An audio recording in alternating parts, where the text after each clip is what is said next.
Advent series on childbirth and the Bible. And we have an expert with us, Dr. Carolee Cook. She has a PhD in Hebrew Bible. And with that, I'm going to turn the mic over to her. Welcome back. Thank you. All right, so last week we covered the joys of childbirth when things go well. This week we're going to cover when things go poorly, with the trajectory of next week being the birth stories of John and Jesus. So we're getting the sad stuff out of the way a couple weeks before Christmas. All right, so this slide will look familiar to you if you were here last week or if you watched last week, but I wanted to go over it again because it's really important in understanding the ancient world to know this. So if you weren't here, I'm going to give you a brief overview. So this is a very patriarchal society, as most ancient societies were, and it's all centered around the house of the father, the Beit Av. And that doesn't necessarily mean your father, it means the father of your tribe. So your tribe would kind of live in relatively close proximity and take care of one another that way. We also have the spheres of sexuality, and this is the idea that women's sexuality is controlled by men. And this could be their father and brothers before they're married, and then it's their husband and sons once they are married. And this is both controlling, but it's also protective. It's a way to protect women from outside men. And then marriage happened at a pretty young age for women, usually around puberty, maybe a year or so later, 10 or so years later for men, depending. Pregnancy is never proclaimed in the Hebrew Bible. The reason for this is it was kind of a way of jinxing the whole thing. So women would obviously know that they were pregnant, but they wouldn't announce it to the world. We also don't have like gender reveal parties, that kind of thing. That's definitely not a thing in the ancient world. It was a great way to try, well, obviously they wouldn't know their gender, but they would jinx the whole situation. No baby showers or anything like that, because pregnancy was a very dangerous time. Things could go very, very wrong very quickly, so it's never proclaimed. Children are a gift. The other stuff is more relevant to last week. So yes. Hebrew Bible is the Old Testament. The difference would be that the Jewish canon looks a little bit like the order of the books, looks a little bit different than the Christian canon order of books. Bible 101. So here are some risks of childbirth in the ancient world. The infant mortality rate stood at about 50% within the first year. It was another 50% usually was before the age of about 15. So a woman would have to have about 6 pregnancies to have 2 or 3 kids make it past that first year of life. And women's life expectancy as a result of pregnancy is about 10 years less than men. So roughly, because they were having so many pregnancies, about 50% of women would die at childbirth. Obviously, it's not every single child that they have, but because they're having so many pregnancies and it's such a risk, about 50% of women would die at childbirth. So as you might imagine, this was really scary. It was really scary for women to find out that they were pregnant. Yes, great, it was joyful, but it was also really scary. And so we see in the Hebrew Bible it proclaimed over and over and over again that women should have children. And so this is a quote from Rediscovering Eve, I believe by Carol Myers. And so she says, in the Hebrew Bible, God's words proclaiming male control of female sexuality can be understood as a way to overcome pregnancy reluctance so that agrarian households would have essential offspring. In both cases, the goal was motherhood in the service of a greater social interest. What it's saying is that all those times in the Hebrew Bible where you hear God talking about men should make sure that their wives have children, that women should be joyful and have children, it was kind of a way of propaganda, or a form of propaganda, a way to try to make women want to have children, even though it was really scary. Does that make sense? Okay. So, moment of reflection. Take a moment and think for yourselves, but also, well, obviously think for yourselves. Think within your brains, and then we'll talk about it as a group. So what are your thoughts and feelings about the risks childbirth posed both to children and mothers? We haven't even talked about children yet, but to mothers especially.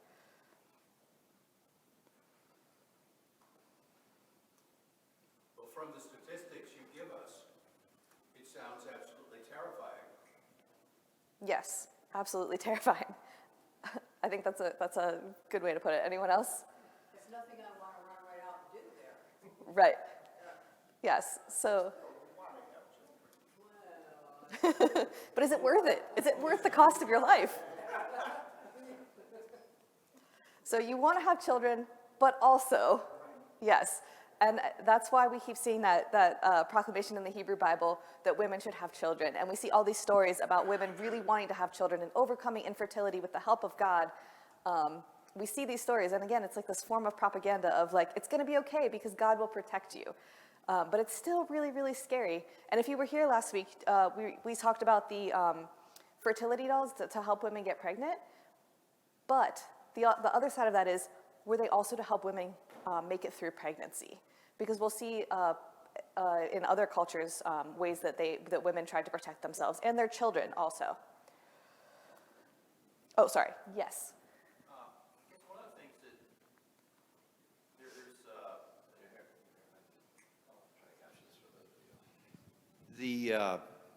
the situation in specifically, say, ancient Israel, you had lots of other tribes coming through, trying to conquer the area. So and there was very little social support. So the support that a woman had was her family.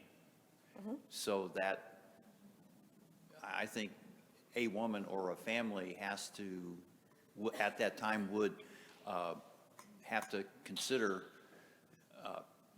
balance the difference between the terror of having a child versus no children, no social support, potentially no tribe to protect your clan from others coming through and taking your land and burning your house. Yeah, and even more, personally to the woman, if a woman didn't have sons, there was no one to provide for her after her husband died. So yes, you absolutely have to weigh that. And very much they did weigh that. And that's why we have the men who are writing the Hebrew Bible who are saying, have the children. But the women on the other side of it are like, this might lead to my death, but if I don't have sons particularly, or at least daughters who could maybe take me in, I'm in trouble if I die, if my husband dies before me. Absolutely. Yes. What caused the change in women not dying? I mean, did they medical? Modern medicine. Let's try to get the questions on the mic. What? So the question. What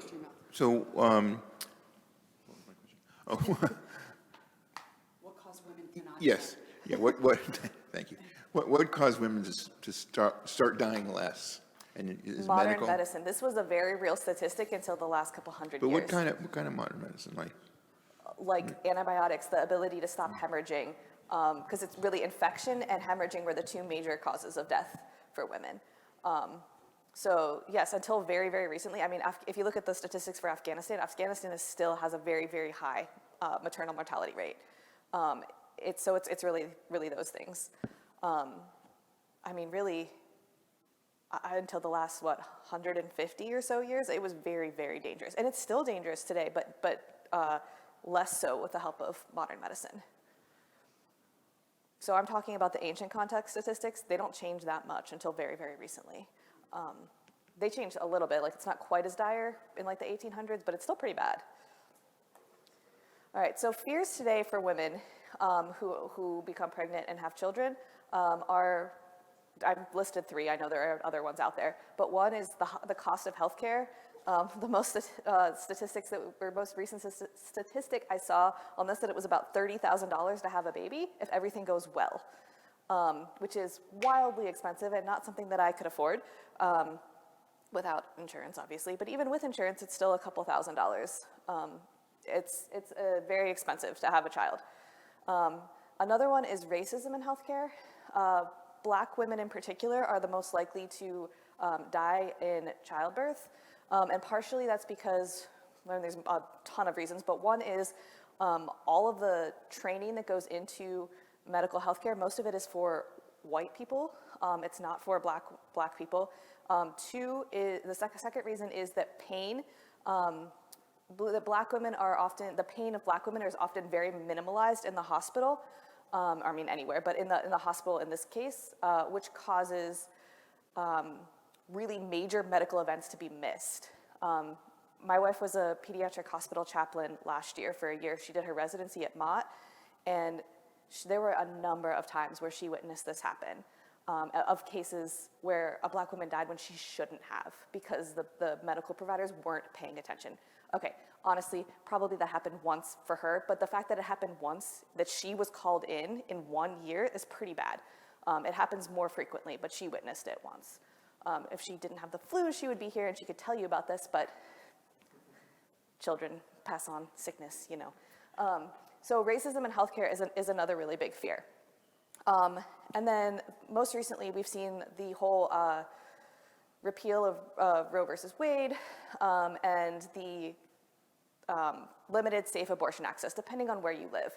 And I mean, there have been a number of news stories coming out recently about women who are afraid to become pregnant, not because they don't want children, but because if the fetus is not like viable, it's not going to be living outside the womb, they're not going to be able to have an abortion to make sure that they are safe and that their child isn't born like unable to live. Yay, Michigan, yes. And also related to that is if the woman's life is at risk, there's nothing that she can do. Even if the baby's life is not going to survive, if the baby's not going to survive, the woman is still not able to have an abortion, which puts her life at risk as well. So we see that as well, yes. When I had one of my daughters at Beaumont, the nurse came in and said that the baby had yellow jaundice. When the doctor came in, I told him that, and he said, "What? She doesn't know what she's talking about." So, again, that's another example of the nurse not being familiar with a black child. Yeah, absolutely. Yes, because when you're only trained on pictures or babies who are white, the coloring looks different, like the yellow jaundice or like the blue tinge around the lip, it's gonna look different, absolutely. Yes. Time for other thoughts, feelings, or reflections on these fears.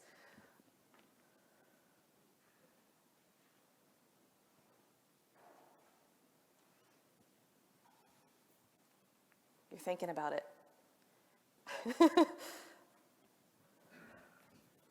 Well, the items that you've listed up there are certainly reasons why there's been a falling birth rate in, I think, multiple countries around the world. And it will have an economic effect down the line. I think Japan and actually Japan and China are now seeing the after effects of the fall in birth rates. Yes, absolutely. And that's like what I've talked about here is really truly just about the process of having the child. It doesn't even talk about the cost of raising the child. Yes.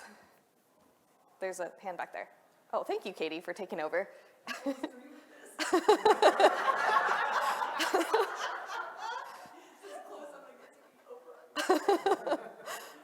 The disparities after birth as well in the NICU are very, very striking.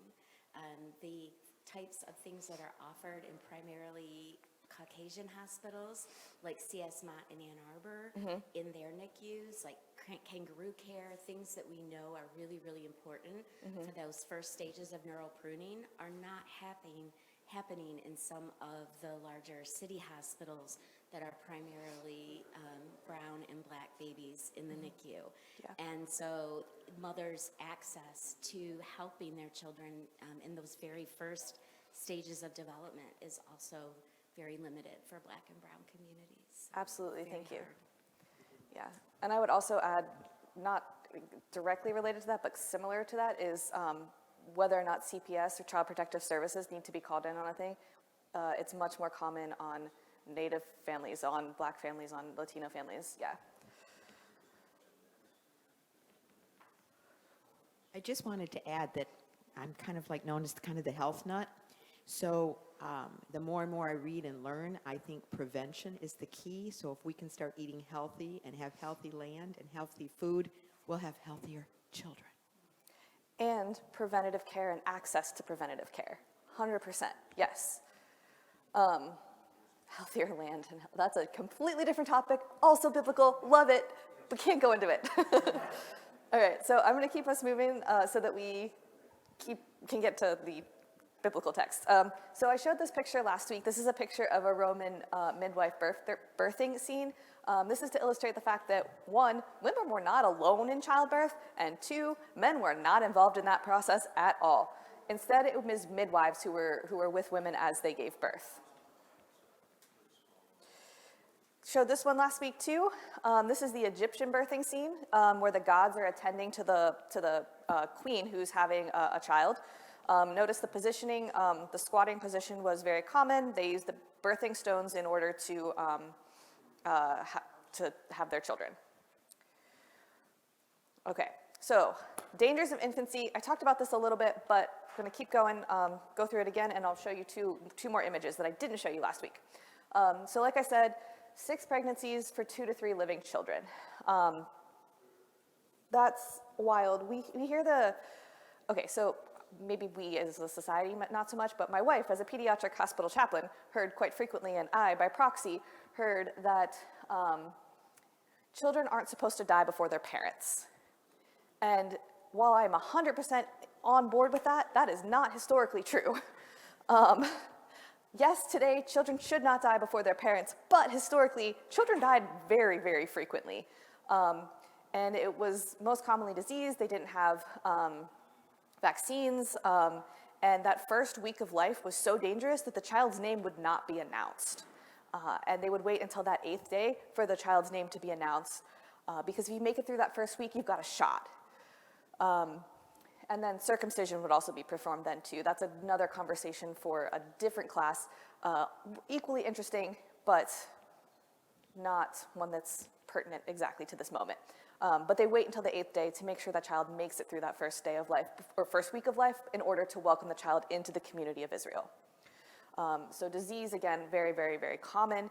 And 50% of children die within the first year. Another 50% die before the age of 5. If you made it to the age of 15, you were golden. You had a chance of living a whole big, long life.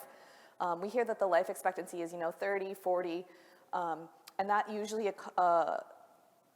takes into consideration the child death. So it's not that no one was living past that, but rather that the average was really low because so many kids were dying. All right, so I told you I had new pictures. So this is one. This is Bess. He is the Egyptian protector of childbirth. So this was something that Israelite women would not have invoked, but that Egyptian women would have. As they were having a child, they would call on this troll-like god to come in and protect them in their childbirth. If this god was present, if this god looked favorably upon you, you would survive childbirth, and ideally your child would also survive. And if not, then, well, you would die. But you would call upon this god in hopes that he would protect you. And there was a Beset, who was the female counterpart, but I just grabbed this one because I found an image of it. Honestly, I have no idea. Oh, I think that's supposed to be the infant? Yeah. Okay, yeah, I think that's supposed to be the infant.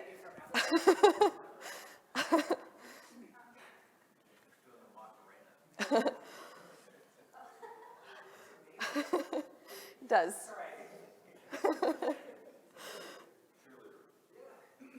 The protector of the children and also the mothers. And then this is a little bit later than Israelite society, but this is Roman. This is a bulla. This is a Roman amulet. When Roman children were born, boys in particular, girls maybe had something similar, but it's not as well attested. They would be given this bulla, which was like a necklace that they would wear until they turned 15.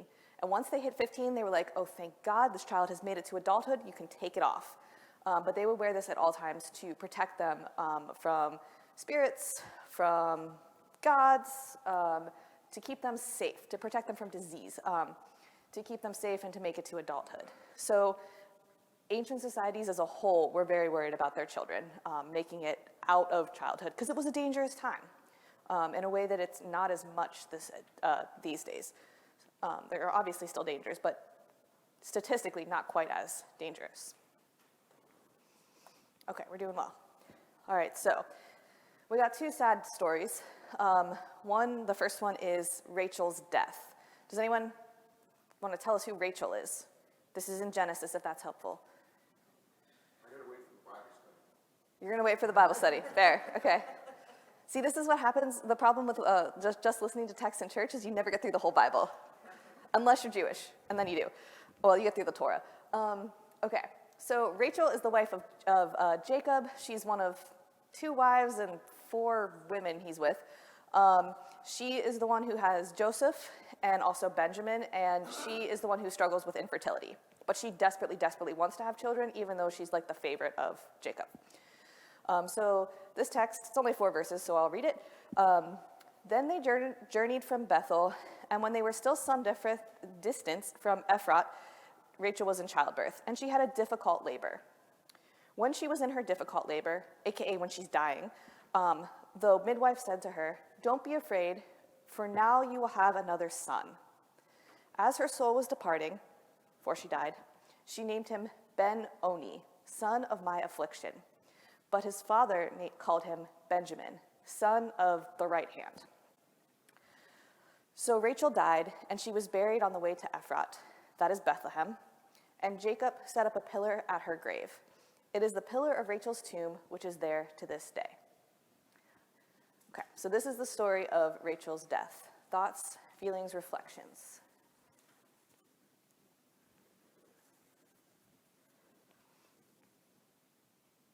You can reflect quietly, and I have specific questions coming up.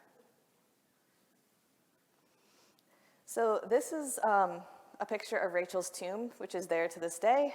This is a picture from 1912.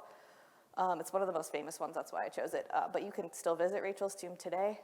It's on the road not like a literal road, the path that the Israelites, or the Judahites actually went on when they went into exile in Babylon. So there's this saying that in death, Rachel got what she wanted. She's the protector of all the children of Israel.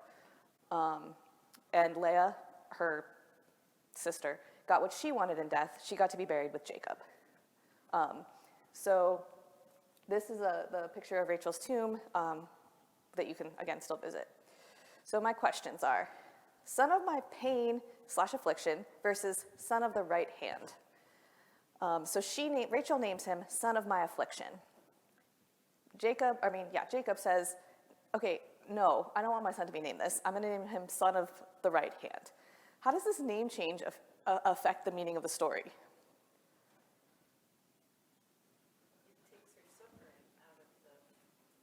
Yeah, it takes her suffering out of the equation. Great, it does. It says, okay, yeah, Rachel died, but we're not going to put that onto Benjamin. Okay, anyone else? Isn't her suffering still there? Her suffering didn't disappear. Her suffering didn't disappear, but it's overwritten, I think, is what you mean. Yeah, no, her suffering's still there, but in this case, the man says, no, like, I'm not putting this onto the next generation. We're not going to put the pain of the mother onto this child. And in some ways, I get that. Like, it's not necessarily a bad thing, but also it does. It overwrites her wishes. It overwrites her suffering. You feel fine. Yeah, you're just dead, but you're fine. So the midwives say, this is so horrifying to me, don't be afraid because now you'll have another son. So don't be afraid that you're going to die. Now you have another son. What are your thoughts and feelings on this line?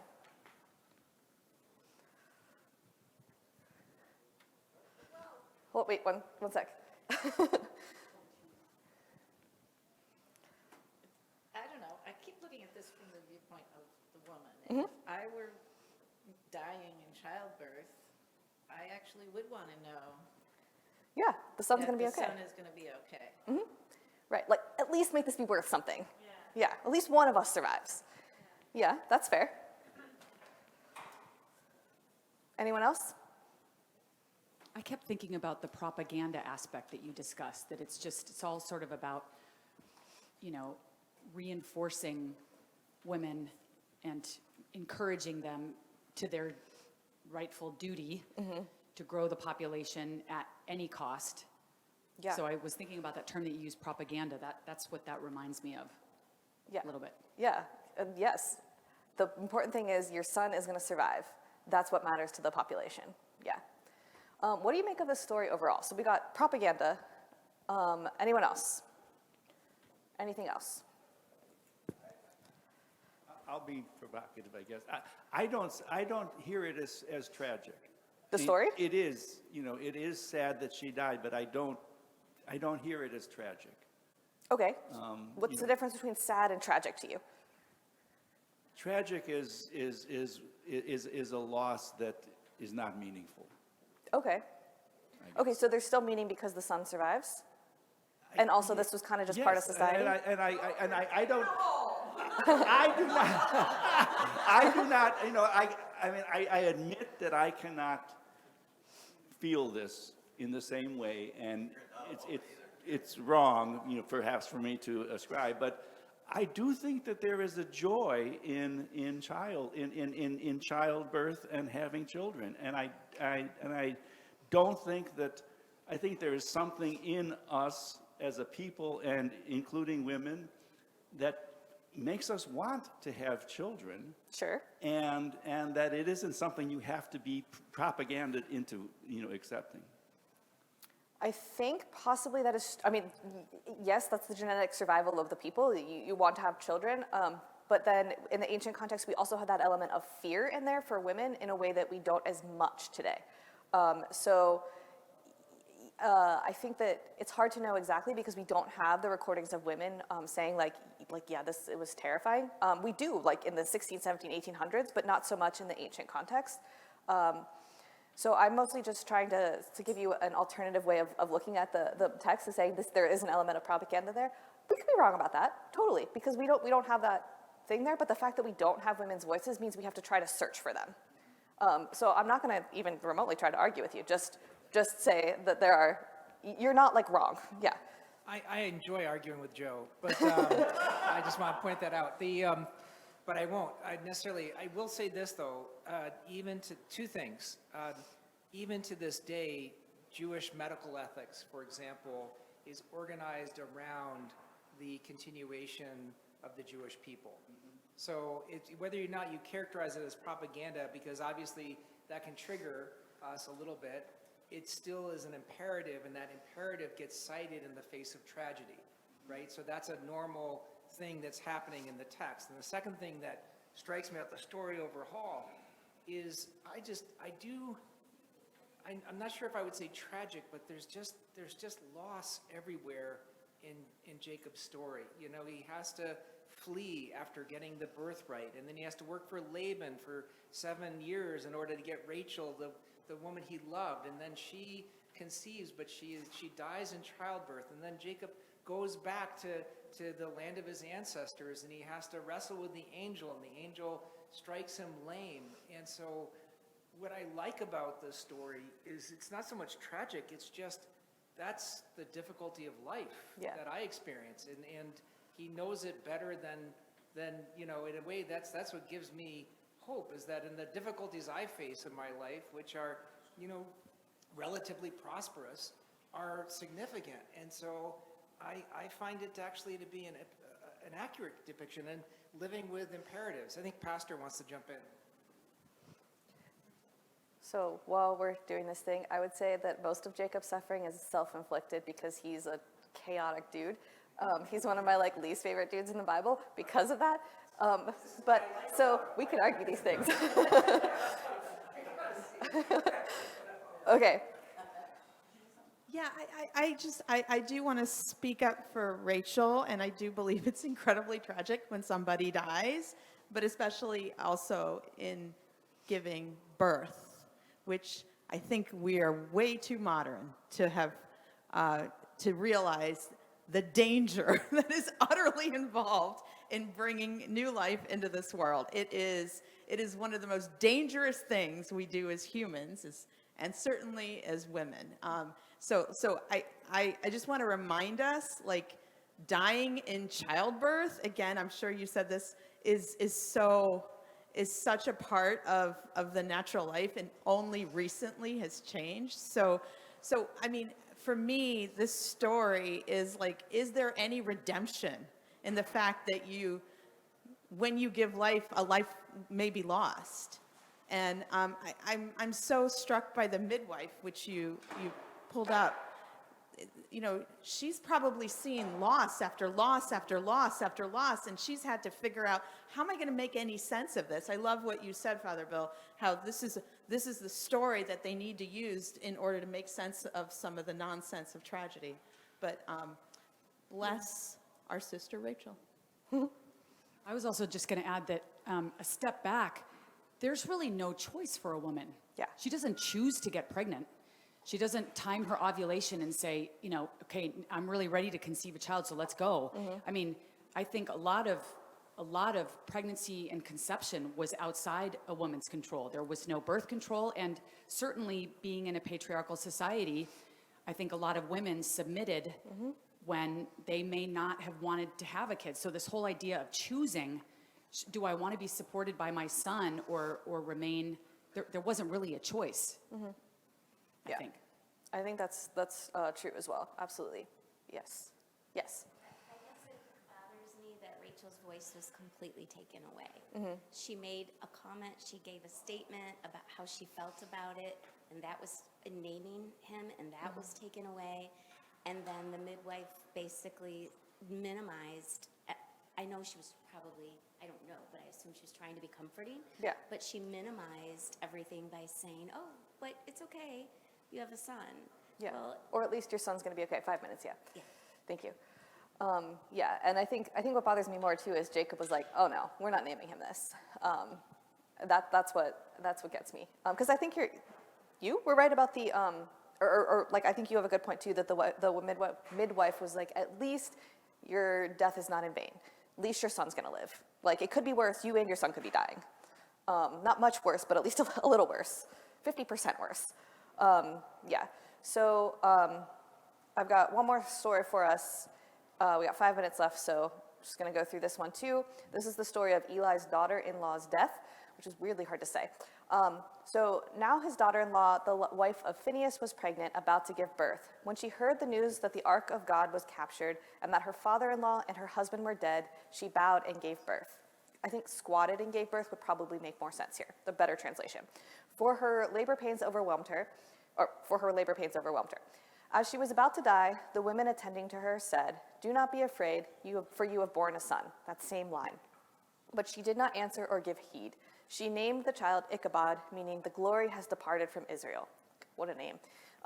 Because the ark of God had been captured and because her father-in-law and husband were dead. She said, "The glory has departed from Israel, for the ark of God has been captured." Okay, so thoughts, feelings, and reflections, or just final thoughts, feelings, and reflections.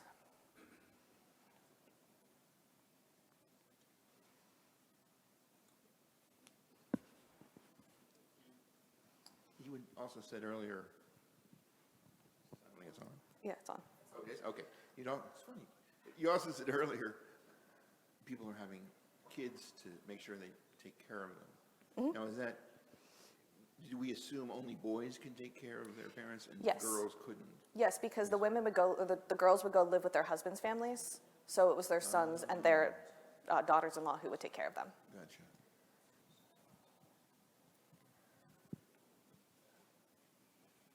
I had one thought as we're running out of time here. I've been given a timer here. I think a modern interpretation, which I had not heard before, you had mentioned in a previous slide that Jews define the beginning of life at birth. Yes. And I think that was another underrepresented view in this most recent political debate, where the beginning of life is. And it appears to me that while the Christian narrative was elevated in our political discourse, the Jewish narrative was completely disregarded. Yes. Because it seems to be still a present day belief that life begins at birth in the Jewish tradition. Yes. That was kind of, Troy, you kind of got into that a little bit that last week, or at least something adjacent to that made me think of it, which was what you're talking about, that we're saying, oh, well, abortion is against my religious belief, but then the fact that you're taking just the Christian side of it is negating the Jewish perspective as well. Yeah, absolutely. The Jews have a different perspective on abortion? I've never heard of that. Yeah. I mean, I think that any tradition anywhere is going to say that abortion in general is not like something that we want to do, but sometimes it's a necessity. And I think that's more the Jewish perspective. That if it's for the life of the mother precedes or supersedes the life of the child because the child hasn't been born, so the child is not really alive yet. We don't know that the child is viable really until they're born. Okay, so I am going to kind of end on this cliffhanger / silent / sad note in hopes that we are going to come back next week to talk about, on the happy note, the miracles of childbirth, specifically Elizabeth's story and Mary's story, the stories of John and Jesus. And we'll talk a lot about the historical context of what's going on there, about the two sisters supporting one another, and so forth. So I hope that you'll be here next week or that you'll be able to join us online.